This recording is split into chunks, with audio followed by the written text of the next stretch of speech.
Hello and welcome to another episode of Beyond Loss, Loving Life with Karen Chaston.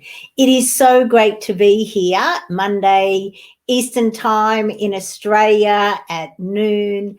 It's fabulous to be here. So welcome, welcome, welcome. And today I'm going to talk about something a little bit different. I'm not going to go as much into the beyond loss and how you can easily move beyond it, unless, of course, you ask the questions. And then, of course, we will. Let me just get my screen right so I can actually see the comments as they come through. Naughty me, I should have got all that up before. Hello, Maria, and hi, Kerry. Oh, nice to see you here, Maria. Okay, Kerry knows. Hi, Marie. Welcome, welcome, welcome, everyone. Okay, so as you probably gathered by the name, I am a beyond loss expert. I help people to move beyond any kind of loss and create their better everyday life. And I absolutely love exactly what I do. It is totally amazing. And more importantly, it's about helping people to realize that there are over 40 different loss events that can affect all of our lives. So when you know that there's over 40 different loss events, you sort of tend to understand why we have so many different loss events that can come into our lives. And it's not just the death of a loved one. It could be a marriage breakdown, a partnership breakdown, your job loss, your health, your wealth, even your pets. And, you know, thanks to the 2020 pandemic, a lot of the minor ones came to the forefront. Things like loss of freedom, loss of choice, loss of status, changing work conditions, changing recreational activities, and of course, change in social activities, which some of us are still experiencing, though it seems to, if you're in Australia, it seems to be easing a little bit, which is fantastic. Apparently this Thursday, all of Australia is a go zone, a green zone, which is totally amazing. So hi, Liz, great to see you here. Maria, your children who run off. Okay, not sure what that comment means, your children who run off. Can you explain further? Is that what you meant to write? I'm not really sure. Have to love autocorrect, doesn't it? It makes us end up saying some of the really different sort of things. But anyway, if you could explain what you mean, Maria, I can then obviously go from there.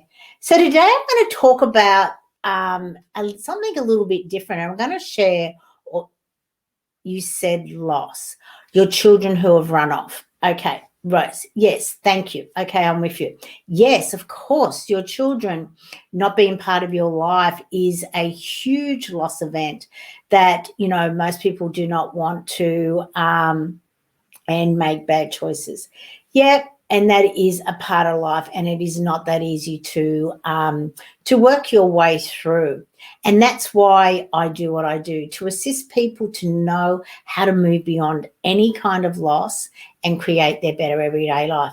Because none of us have really been taught how to move beyond loss. We don't know what to do. We get stuck in what I call the Groundhog Day days of loss, either getting busy, busy, busy, or frozen in time, not knowing what to do. And we start to use these not so ideal avoidance tactics, which don't help us at all. You know, I did it after the loss of my son. I certainly, you know, went into the busy, busy, busy mode.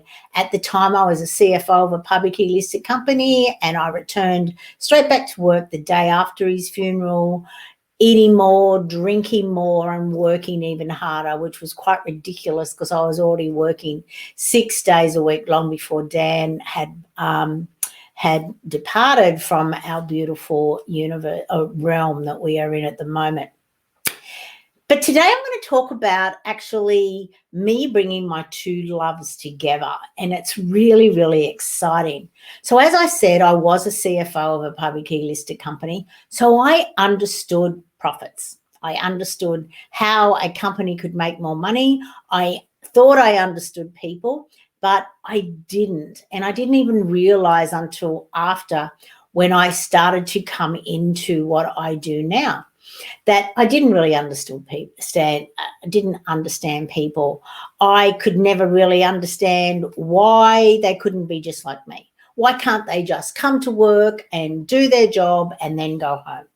But of course, and if you work in a corporation, especially a large corporation, you do tend to become just another person, just another number.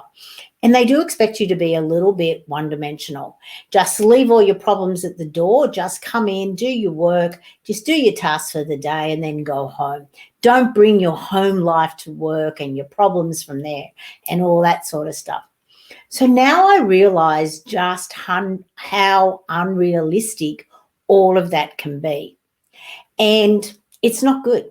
It's not good at all that we have all of these corporations in the whole world who are not looking after their employees. They're not seeing them as their greatest asset. And that's what I want to deep dive in today.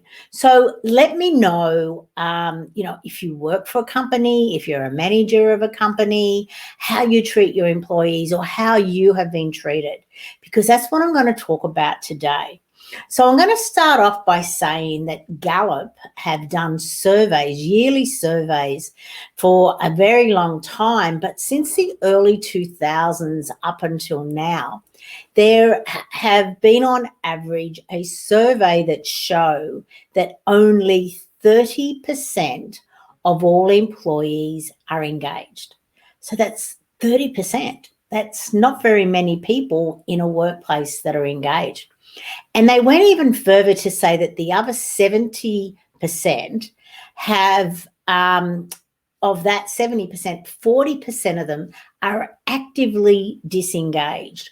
So what does actively disengaged mean? It means that not only are they not doing their role, they're actively distracting people and stopping them from performing their duties. They're disruptive and they are obviously bad-mouthing and bringing down the company and all this sort of stuff, which makes it not ideal for either the managers or the other employees because, as Laura just said, I get treated like shit.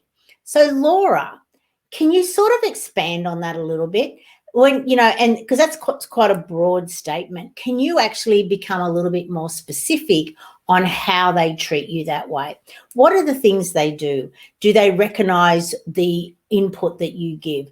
Are they helping you to advance in the company? Or are they just literally saying, here's some more work, just do it, don't complain? Because that's what I'm here to sort of talk about today, because it's time for it all to change. It's time for employees to be treated as any company's greatest asset.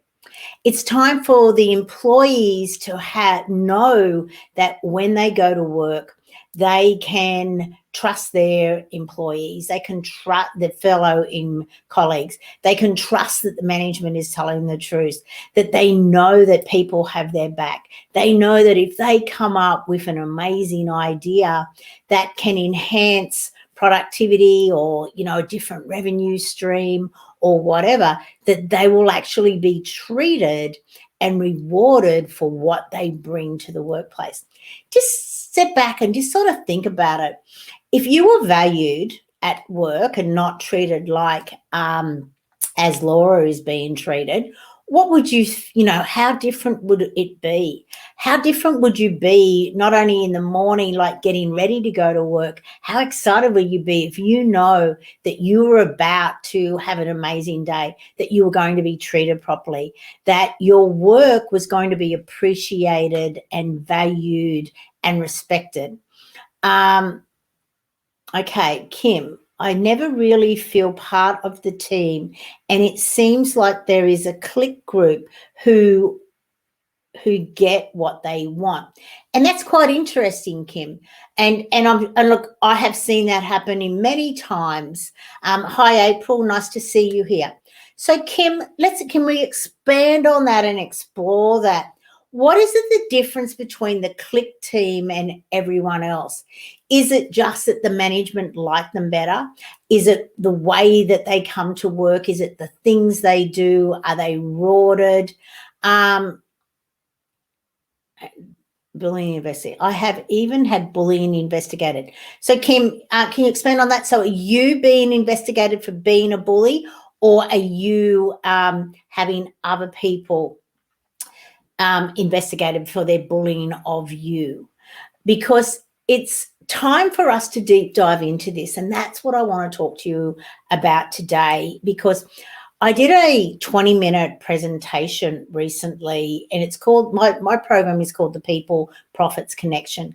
And it's about assisting everyone in the workplace to not only know who they are, to know where they're going, to be valued, to be able to rock up and work each and every day and be excited about being there. To know that everyone can collaborate, that there's no requirement for bullying, there's no requirement for a clique group. It's about the more we collaborate, the more we actually can make, not only for ourselves, but for the company, and that it can all just roll along quite nicely. Because when we all know who we are, and it doesn't matter whether you're senior management, mid-management, or an employee, it doesn't matter what level you are all contributing to the company. You are all servicing the clients. And if you're not happy, and if you're not coming to work excited to be there, it shows and it ripples out through the whole company. You know, Gallup has proved only 30% of all employees are fully engaged. So imagine what happens to a company if you actually can activate that other 70%. And that's what I'm really passionate about doing, because I understand loss. I totally understand loss. I am a beyond loss expert. I have deep dived so far into loss. I have written ebooks on it. I have programs on it. I know how to assist people how to move beyond loss. So let's look at that.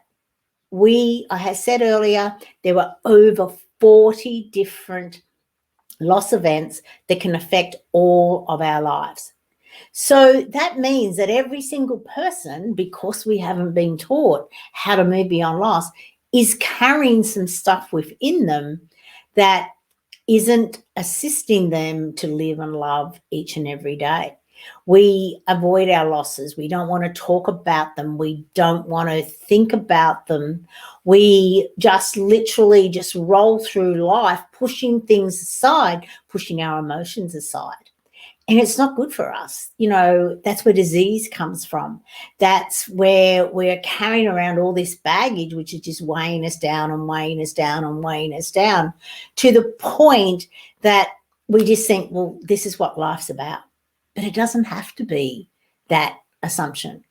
It really doesn't have to be that way. We can all live a life full of our dreams, but it's about us understanding loss, because we're in this infinite loop of where we go from love to loss and then back to love.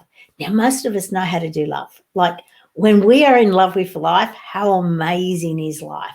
When we can just wake up, know that everything that's coming our way is perfect, that we are loving life, all areas of our life.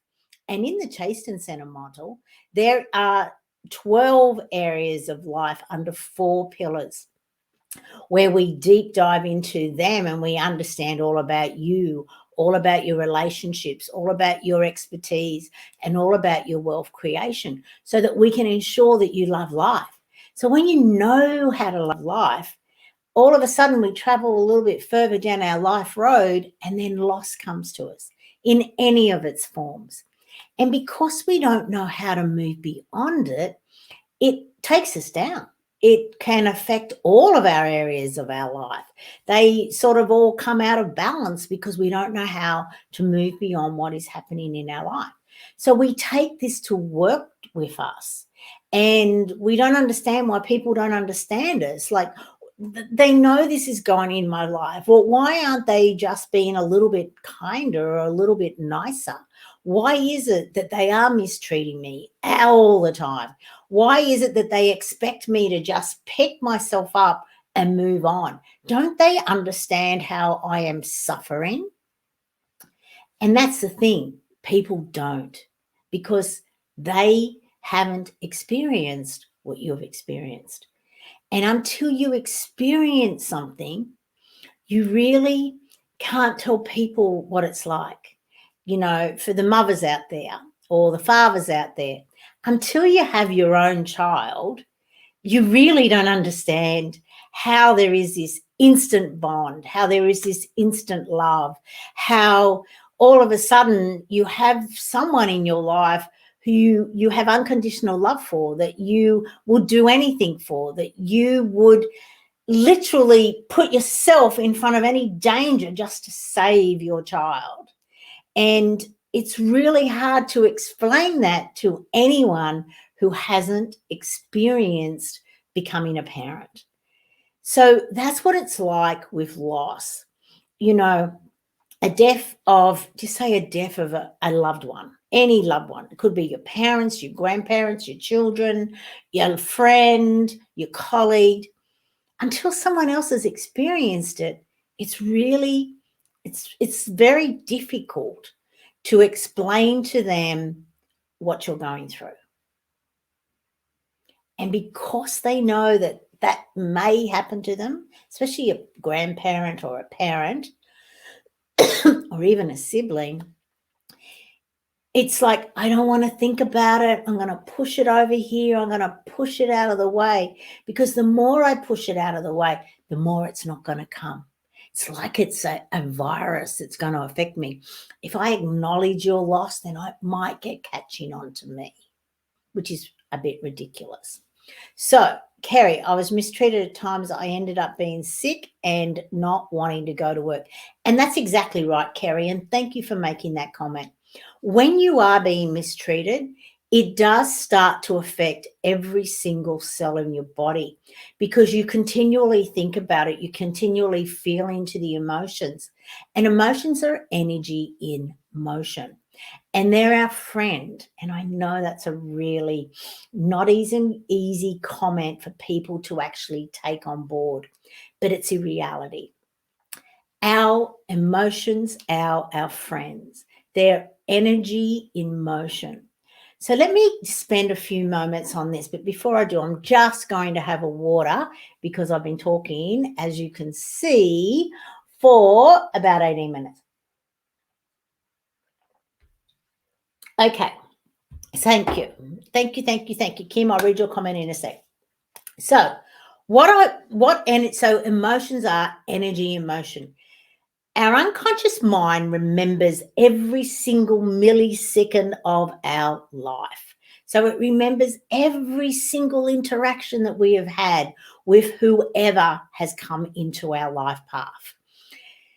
Our conscious mind doesn't. Because imagine if our conscious mind, we were conscious of every single millisecond, we'd be in overload, even more so than what we're in overload with the outside world, let alone our inside world. So because our unconscious mind remembers every little thing, when something happens, it pulls up this scenario and go, remember this, deal with this, fix this, do this. This is what causes your emotions. And the memory of a past event that caused you emotion of anger or hurt or mistrust or whatever emotion it caused, when you're in a similar situation, it will throw it up again for you to deal with. And that's why I say your emotions are your friend. They're there to guide you. Hey, there's something here that requires healing. There's something here for you to deep dive in, find the answer. And when you do, we'll stop putting you in scenarios where this keeps coming up, because you haven't learned from it. You haven't grown from it. And remember, we're all spiritual beings having an earthly or human experience. And we're all here to learn and grow. And we learn and grow through our experiences, whether they are loving or loss experiences. That's how we learn and grow. It's through getting the lessons, through understanding, from becoming the person who we came here to be. So if you've missed the lesson, it'll keep putting you into scenarios so that you can get the lesson. Have you ever noticed that, you end up dating the same person who is not ideal for you? They look different on the outside, but they're treating you or mistreating you exactly the same way. And the whole idea of that is for you to get the lesson. And when you do, it's about you learning and growing. And it may be as simple as you setting your boundaries or you learning how to say, no, this is not good enough. I will not allow you to treat me this way. And so that's why I say your emotions are your friends. They're guiding you to look at something that is not ideal in your life. Okay, Kim, thank you. I was the one being bullied because I stood up for myself. Then the in charge was only nice to me when she wanted something like roster changes or would give me Okay, Kim. I have a girlfriend that's going through exactly a similar situation at the moment. And my advice to her was when she came to me was for you to call your supervisor out on it, to actually say, look, this is how I feel. Now, when you say to someone, this is how you feel, it's completely different to saying, this is how I think. Because people can say, well, you're thinking incorrectly. It's not like that. But no one can ever say that you are feeling incorrectly because the way you feel is the way you feel. And it's just a very slight terminology change, but it means a whole lot. Because when you talk to someone and you say to them, look, this is how I feel, and I'd like to just see if I'm misreading this situation, but this is what's coming up for me. And then you can actually say, this is what it is, and you'll have scenarios. You only come to me when you want me to do a different roster for you. You give me these tasks to do, whereas you're giving everyone else better tasks. And these are really, really not ideal tasks for me to do. And I feel that you're not utilizing me in the best way. I hope that helps. Let me know, Kim, and we can go from there. Because it's about us using our voice, but it's about our using our voice in a way that is not attacking. It's in a way of saying, look, this is how I feel, and I'd like to, figure out how we can make it so it's not like this. I feel that I'm being victimized. I feel this, you know what I mean? And then they can't argue with how you feel. It's really that simple. You can then sit down because you've had a conversation that has no anger in it, no accusing in it, because this is how I feel. So you're not attacking the other person. Whereas if you were to say something along the lines of, I think you're victimizing me and I think you're bullying me, that's an attack. Okay. No one wants to be attacked. But if you just reverse it, you'll still get exactly the same message across, but you'll do it in such a nicer manner that they actually have to look at it and saying, well, the way you feel is the way you feel. I cannot change the way you feel. But I can assist you to do things differently to alleviate the way you feel or to change the way you feel so that you can feel that you are a valued member of this company. And that's what you can say. I feel that I am not valued. I feel I am not respected. And give examples. And it's a really easy conversation to have when you approach it from that way. Hope that helps, Kim, because it is about my people and profits connection is I actually say, to the senior people in the company, give me your worst employee. I would love to work with your worst employee. So in your case, Kim, I feel, right, I may be wrong, that your supervisor would go, here, take Kim. And I would then know, not that I'm saying, I'm going to your company, but what I would say is I know that they give me people who they perceive to be like you, right? And therefore, I get to help them not only to become one of their best employees, but I also get the supervisors to actually see that the way you treat people is the way that you get productivity and performance returned to you. So when we all start to look at things from a different perspective, we can all start to value every single person in the organization, because every single person is a valued part of that organization. It's just like a little, they can't all work without the other, because they'd be all lopsided. They wouldn't feel. I'm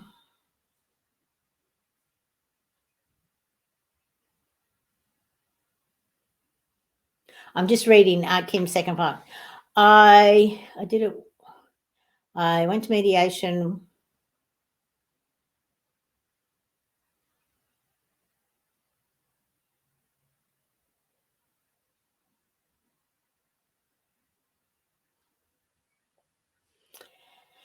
Wow, that's very disappointing, Kim. And hopefully her management style has changed if she has gone to leadership training.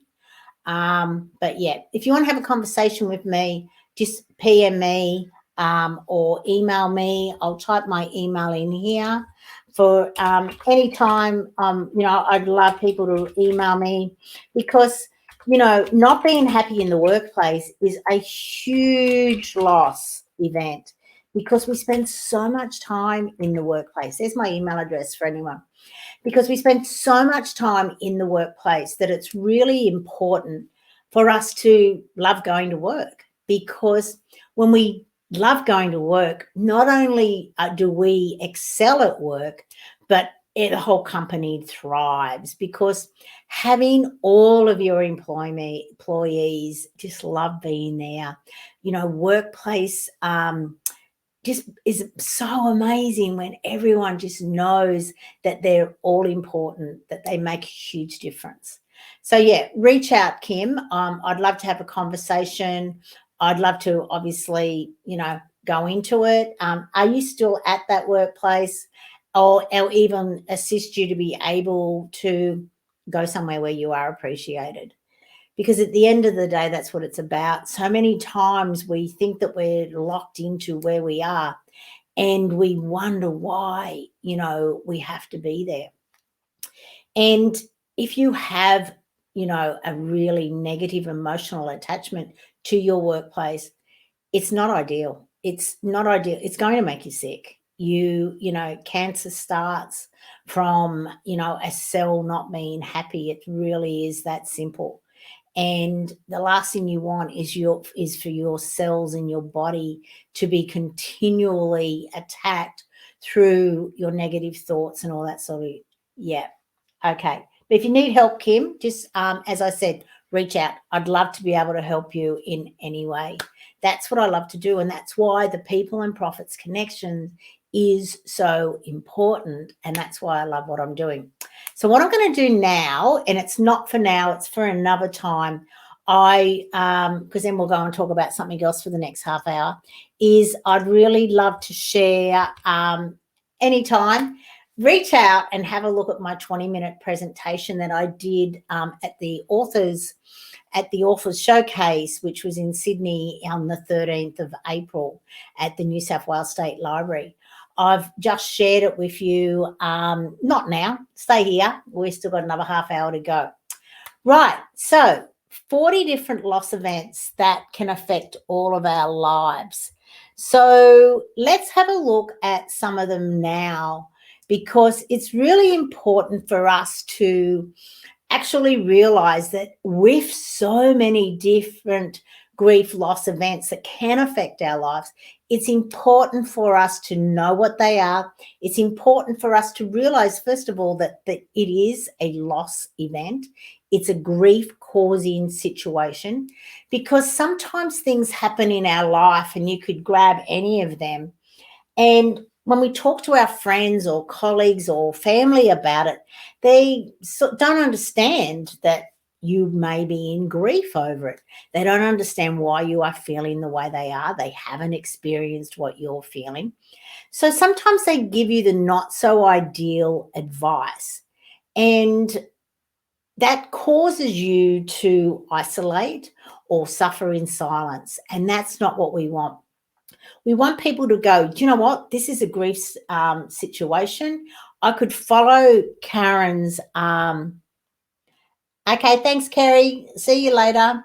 So we could follow, the beyond loss process, which I call the gift of loss. And then you'll be able to go, right, even though this just seems like something that most people would never consider is loss, if it's on the list, it is a grief-causing scenario. So it's important for you all to realize that it is something for you to go, do you know what? The way I feel is justified. And I can then go through this process, which will assist me to get back to love, to get back to loving my life. But more importantly, it assists you to look at where you are in your life and go, these are the things I want to stop doing. These are the things I want to start doing. And these are the things I want to continue doing so that I can create my better everyday life.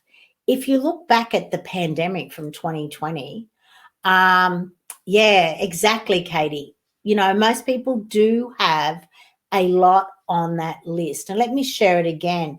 Whenever I share this, I can remember the most I've ever had is 21.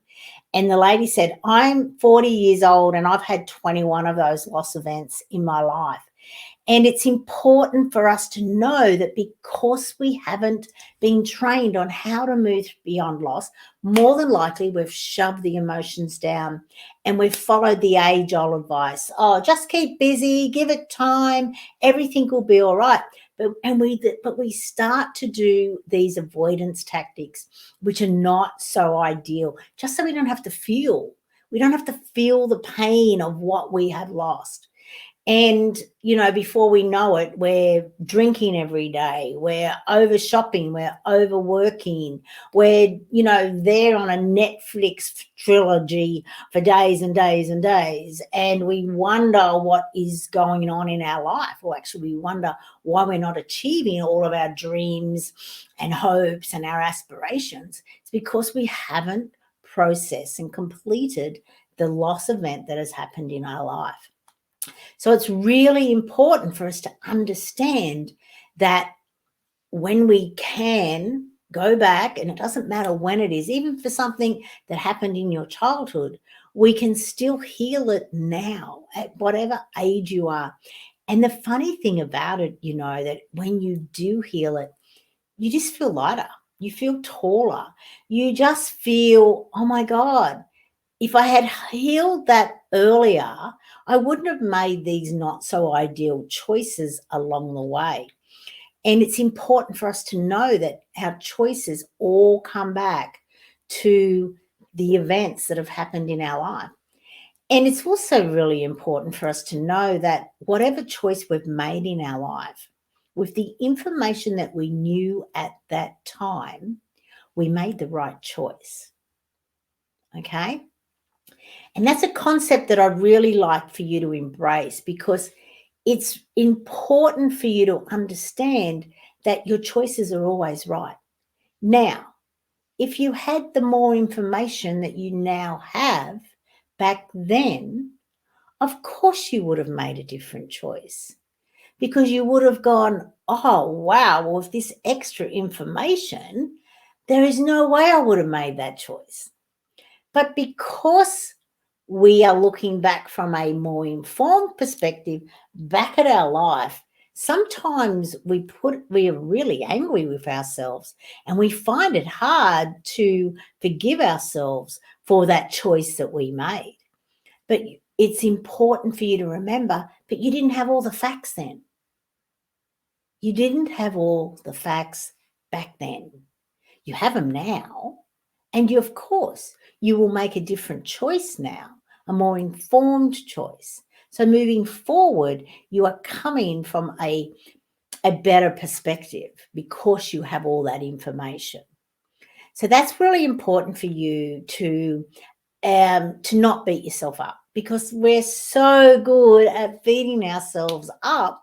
We're with ourselves 24/7, and our mind just goes over and over and over and over and loves to just go, oh, why did you do that? Oh, why did you eat that? Or why did you say that? Or why didn't you say this? Or why didn't you do this? And all of these sort of things. Or why didn't you stay longer at the gym?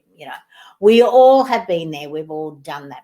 So let's start to be nicer to your own best friend, because it's time for you to become your own best friend. And that's what I found through everyone that I work with, is that they start to reconnect to themselves, and they start to realize that, do you know what? It's time I put me first. It's time that I said yes to me and no to everyone else, which, when you think about it, if you're going to a workplace where you're not happy every day, Kim, you're saying no to yourself. You're saying that you don't matter. And it is time for you to go, I matter. My happiness matters. My health matters. My well-being matters. And if I continue in this toxic workplace, I am putting myself last, and I am going to become sick from it, because your body is there to protect you. Your number one derivative of all of your life is survival. And you are more than likely in survival at the moment. And when you are in survival, you find it really, really hard to move on to our number two derivative, which is to thrive. Now, not many people thrive in life because they get stuck in that survival mentality. So I hope that helps you, Kim, to find a way to really become and find that job that you want. And I know that sometimes it's not easy, but it's, you can create a resume and you can get yourself out there no matter where you are. And you can really learn how to live and love your life, which is amazing. So each time before I come on, I always like to pick a little card from the Channeled Spiritual Guidance card by Marcia Quinton, which I just think are so ideal for this, because I picked the card and it just has a little thing on the back. So today's card, as you can see, isn't it so beautiful? It's number 27, which is Spiritual Awakening. Okay, so let's have a look at number 27. 27 adds to 9. Now, 9 is the end of a cycle. So it goes from 1 to 10, 1 to 9. And so it's all about we're finishing off something. So this is probably very apt. And I have to tell you, when I was shuffling these, this one literally jumped out of the pack onto the ground. So I just went, okay, this is the perfect card for today. So let me read it. So it is Spiritual Awakening. Your consciousness is responding to the power of spirit. A spiritual awakening has occurred for you today. The power is flowing gently into your life as the light streams through your doorway. A strong dormant power lies within you, which is shining forth like a beacon into a well of shadows and darkness. Accept this awareness and hold on to the light. Let the wondrous streams of luminosity guide you forward. Grow strong with this beautiful gift. Open your mind, body, and soul to embrace where it will lead you, as it is from the gentle touch of spirit. How amazing is that? And of course, before I come on, I always ask for spirit, my higher self, and all of my angels and all of the amazing masters of the universe to come in and to guide me and to what I'm going to share. So that is totally amazing. So I hope that has helped you in some way to know that it is all about your spiritual awakening. And I know that we're on the spiritual events directory as well as Karen Chaston. We're on different pages at the moment. But it's important that we understand this, that we know and we love everyone. So we're running out of time as always. So I'd love to know if you have any questions, if there are anything that you would like me to answer, a comment. Wow, I've had so many of them on that list. Totally understand, Katie. Have you healed from them all, Katie? That would be my question to you. Have you done the deep dive into you and found the gifts of all of those losses that have occurred in your life? Now, let me explain what I mean when I say the gifts, because as you all know, my 27-year-old son, Dan, died in 2011. So it's nearly 10 years since he's passed. And people say to me, Karen, how can you say there was a gift in Dan passing? And of course, there was no gift in Dan passing. The gift came after. The gift came with me waking from my Groundhog Day days. It helped me to deep dive into my life and look at what was working, what wasn't, was it time for me to stop doing? What was it for me to start doing? What was it for me to keep doing? Now, as I said, or I'm not sure if I have said it today, but when Dan passed, I went straight back to work. I was a busy CFO and I knew how to do that. Didn't know how to be a grieving mother, didn't want to be a grieving mother. So I literally went straight back to work the day after his funeral. Working more, drinking more, and eating even more. Now, drinking more. Right before Dan passed, I was drinking a bottle of wine a night. So I started drinking even more than that. And it took me a while for me to cut back to the point that at the end of 2018, the 30th of December 2018, was when I had my last alcoholic drink. It was my choice. And the reason, and I had a lot of reasons why I chose to stop drinking. I wasn't classed as an alcoholic. I didn't go to AA. I just chose that I was going to stop drinking. And one of the major reasons was because I wanted to vibrate higher. When you have alcohol in your system, you vibrate at a lower level. I wanted to vibrate higher to connect more with Dan. Dan is my guidance. Dan gives me so much. It may not be all Dan I get my guidance from, but I have said Dan is my guidance. I get downloads all the time. And I just knew that the more that I did not have alcohol in my system, the easier it was for me to vibrate higher. Another reason why, as I kept journeying on my life path of becoming my own best friend and deep diving into loss, I started to realize that I said earlier that in the Chaston Center Wheel of Life, we have 12 areas of life, which come under 4 pillars, all about you, all about your relationships, all about your expertise, and all about your wealth creation.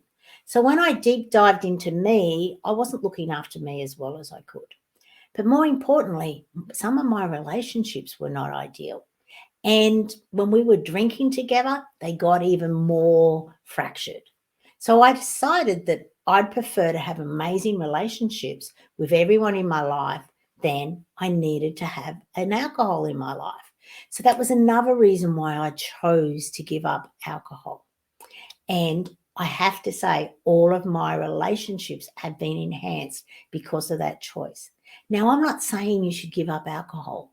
All I'm saying is look into the edge area of your life and start to see what you'd like to stop doing, what you'd like to start doing, and what you'd like to continue doing, because it's your life. And no one has an expiry date on their birth certificate. No one. So do you really want to go on to your next adventure with some regrets from things that you could have done better in this realm? I know the answer for me was no. I want to make sure I have no regrets. I want to make sure that when I decide to go on to that next adventure, that I'm really happy with the things that I've done in my life. Sure, it may be more in the third act of my life, as opposed to the first or the second act. But I know that everything I did in that first and second act was about me learning and growing, about me finding out what are the things I want to stop doing, what are the things I want to start doing, and what are the things I want to continue doing. And without those experiences of doing them, I wouldn't have been able to make a conscious, informed choice. I hope that helps. Okay, Katie. No, I haven't healed from them all. I have at least 23 that I can count. Wow, Katie, that's a lot. Reach out. I'd love to be able to assist you to heal from them, because there is a process that I love to share with people and assist them with. I'm in the process of actually writing my paperback book, which my intention is to get it published later this year. And it's called Demystifying Loss, because the only reason we don't heal from our losses is because we really just don't understand it. So the more that I assist people to demystify it, the easier it will be for people to move on. Though in the meantime, if you would like to connect to you and start the process of actually being able to deep dive into you and for you to become your own best friend, I created this amazing 45 days activity series, which I've called Revitalize Your Life. And I've just got that here. I'll bring it up on the screen there as well. It's called Revitalize Your Life. And it's so amazing. So it's a 45-day activity where each day you get loaded into your own little special area, a new activity, and it's all about you reconnecting to you so that you can find the clarity to have joy and fulfillment in your life, which I totally love. And it's a totally amazing series. And because I know how important it is for everyone to be able to revitalize your life, I have literally created it for $1 a day. It's $1 Australian a day. That's $45. You get the whole series, because I know that people are so disconnected from who they are. And that was the whole idea of me creating this 45 days. And if you probably gathered, 45 adds to 9. Yes, it's all about the end of that cycle. It's all about you then going, wow, this has really given me the clarity so that I can bring the joy and the fulfillment into my life, because isn't that what life's about? Us living joyously. So that's what that is all about. So Katie, reach out to me, PM me, or just have my email I posted earlier. Just send me an email if you would like to be able to find out more, or just literally click on that link that I've just shared here in the comments, the Revitalize Your Life, because it literally will assist you to do that deep dive into you, to see which of the major losses that you've had in your life require the healing first. Because sometimes it's like a little thread that when you actually look at all the losses in your life, you can go back and you can go, wow, if I had healed this one then, these other ones may not have occurred, or they may not have affected me the way they did, which means I would have made better choices and not rolled into other things, and the other areas of my life would not have been affected so much more. Right, that's it. I am finished talking. I'm going to take another little sip on my probably cold tea now. Thank you. So are there any more questions? Because I really would love to answer any questions. I appreciate you all being here and staying to the end. I know I talk a lot, but do you know why I talk a lot? Because I just love it. I honestly wish that I had had this understanding at a much younger age. I really feel that everything I teach should be ideally taught to us in high school. Would we have valued it? Maybe not, but we would have remembered it. We would have gone, wow, do you know what? Down the road, right, what was it that Karen taught me then? It's like a little muffs problem. You learn the sort of formula. You may not use it until 20 years later, and then you go, oh, what was that formula again? And then you look it up and you go, right, these are the steps. That's how I come to the answer. Oh, thank you, Diane. That's so pretty. That's so nice of you to say that. Because there's a funny thing about when you're talking. You never learn anything when you're talking. You only learn when you're listening. So thank you, Diane. I really do appreciate that you saying that you love listening to me. And I guess it's because, you know what? I just love sharing all of this information because I feel it's time. It's time for us all to not only understand loss, it's time for us to understand the people and profits connection. That the more that we look after every single person in the organization and understand that they are an intricate part, they are so important, that they are your greatest asset. And let's face it, every company, when they have an asset, they maintain it, they look after it, they make sure it's in tip-top working condition.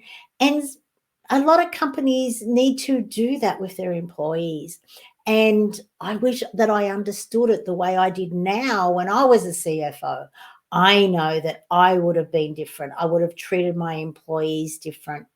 I always treated them pretty well anyway, but I just know I would have enhanced it even more. And I would have had more gratitude for them and more understanding for them when they did have their off days, when they didn't rock up as well as what they did even the day before. I would have taken the time to go, how can I assist you? What can I do for you today? How can I make it easier for you? And unfortunately, sometimes we've got to experience things before we can have that empathy and that understanding and that love for everyone in the world. Because let's face it, we are all connected, whether it's through energy. We are all living very similar lives where all we want is for our family and our loved ones and our friends and our colleagues to live a happy and prosperous life. That's what we all want. It doesn't matter where we live in the world. That's all we want. And I feel it's time for everyone to be able to do it. And the key is understanding loss. Because when we understand loss, we can then live and love each and every day so much more effectively and efficiently. So that's what it's all about. Kim, thank you so much for your help and insight. My pleasure, Kim. Reach out. I'm not, I totally understand if you choose not to, but, I'm here if I can assist you in any way at all. And remember, before I go, that you are the most important person in your life. Your hopes, your dreams, your aspirations matter. And it's important for you to know that you matter. No matter what you may feel inside, you matter. So start to live and love each and every day. And I look forward to seeing you all next week, same time, noon, EST, Eastern Australian time, every Monday. And until then, take care of yourself because you matter. And make sure you have some of your me time each and every day. Bye for now. And please make sure that you really do start to set your boundaries and know that you truly do matter. Bye for now.